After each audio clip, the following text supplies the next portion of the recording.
Оқиғаның соңын болжау, шығармашылық жұмысын мұғалімнің көмегімен сурет, аппликация, фотосурет арқылы ұсыну.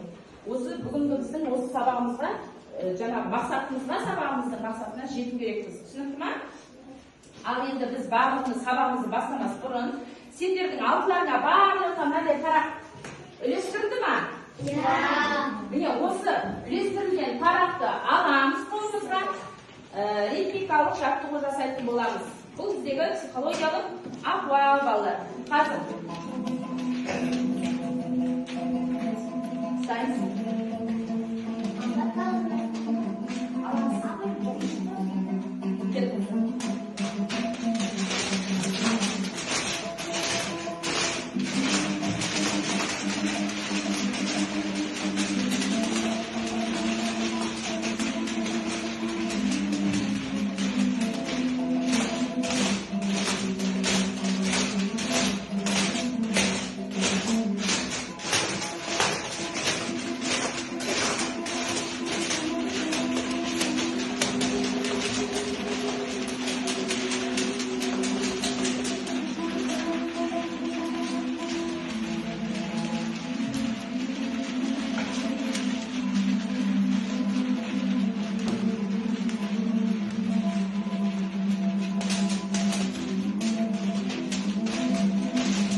Ал енді олар бүгінгі біздегі ритмикалық жаттығу ұнады ма сіздерге? Иә. Керемет. Ал енді осындай керемет көңіл күймен сабағымызды бастаймыз. Ал енді біз өткен сабағымызды жаңағы айналмалы шеңбер арқылы өткен сабағымызды естиміз, сұрақ қоямын сіздерге. Кімнің мына жердегі аты шығады, яғни мына жерде кімнің атын таңдайды, сол қойған сұрақтарға жауап береді. Ал енді кеттік. Айналдырамыз. Қазір кімнің аты шығады екен бізде? Кетті. Алина, тұра ғой орнына, сен саған өткен сабақтағы жаңағы біз кім күшті тақырып өткен болатынбыз, арыстан жайлы ескермелесіздер. Енді осыдан сіздерге сұрақ. Арыстан аңтарды не үшін жинады? Өйткені ол таңғалдыру үшін. Иә, өзін таңғалдыру үшін, өзінің несін көрсетпекші болды? Үшін көрсетпекші болды. Өте жақсы, жарайсың. Ал үшін? Ертеңінде, жаңағы күшті деген ертеңінде Арыстан болды. Және де, ой, тақсыр, деді емес пе? Сол кейіпкердің. Кейіпкер қай кейіпкер? Я? Кім көмектеседі? Я? Я, түлкі. Жарайсың. Кім екен кейіпкер? Түлкі екен жағымсыз кейіпкер. Отыра ғой.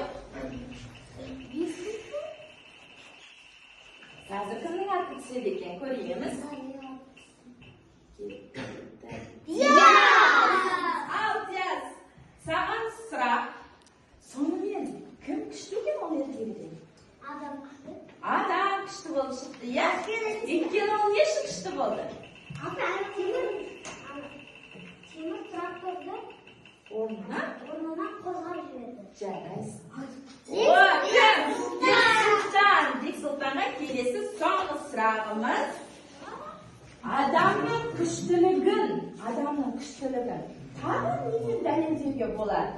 Адамның білімі бар. Адам ол тірі мүшенің бірі. Адам ол миы бар. Адам ол білімі бар. Білімі бар. Ал енді қарашы, білімменен адам не істей алады? Біліммен адам не істей алады? Бәрін істей алады. Мысалы, айға кім шығады? Астан ұшқан көріңдер ме айға? Адам ұшты ғарышқа, иә? Егер де адамның ақылы болмаса, ғарышқа ұшалар ма еді? Жоқ. Астан ұшалар ма еді? Жоқ, әрине. Өте жақсы, жарайсыздар. Барлықтары осы жауап берген оқушыларға от шашын шашып қойыңдар.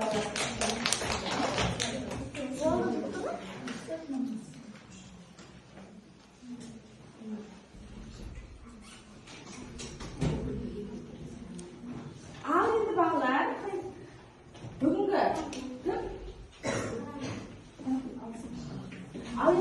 бүгін біз 33-ші қоңырау кітаптағы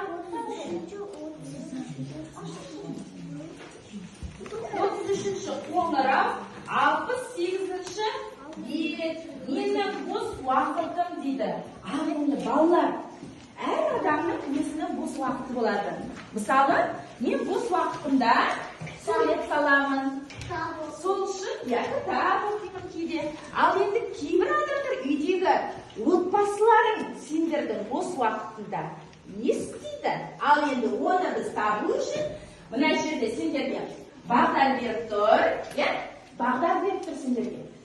Бізде жаңағы мақсатымызды айтып өткендей, біз суреттермен де жұмыс жасаймыз балалар. Яғни біз мақсатымыздың бір бөлігіне жетеді екенбіз. Енді осы бағдар беріліп тұр мына жерде. Ал енді мына жерде бізге үйдегі отбасыларындағы адамдар, мысалға ағаларың, әжелерің, аналарың, ағаларың, немесе әпке, қарындастарың деген сияқты.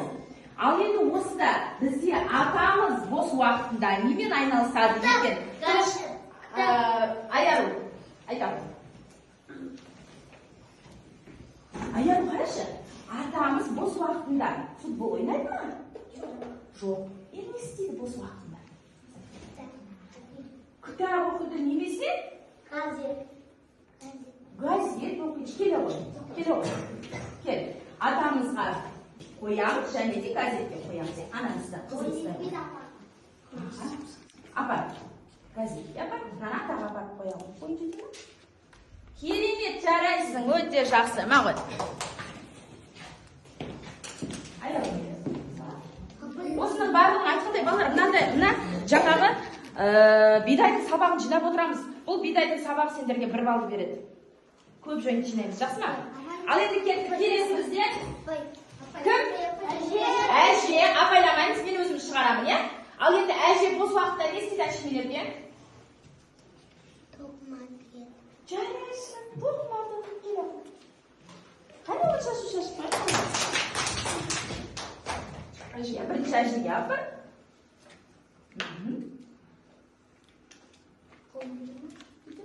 Жарайсың, керемет. Міне саған бидай.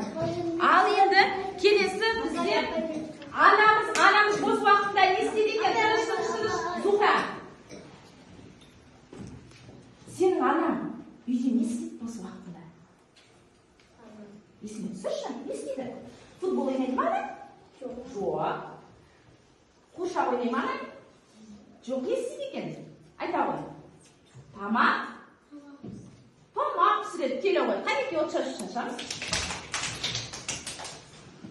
Жылдам келеміз. Анасына апарады және тамаққа апарамыз, отырағы керемет. Отырағы. Ал енді Шеризат тұрады бізде.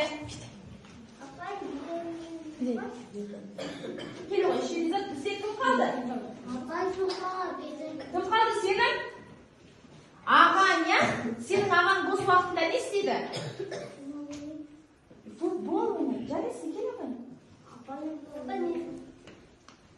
Ала.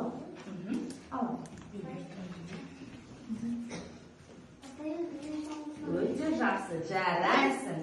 Қане от шашу шашамыз? Ал енді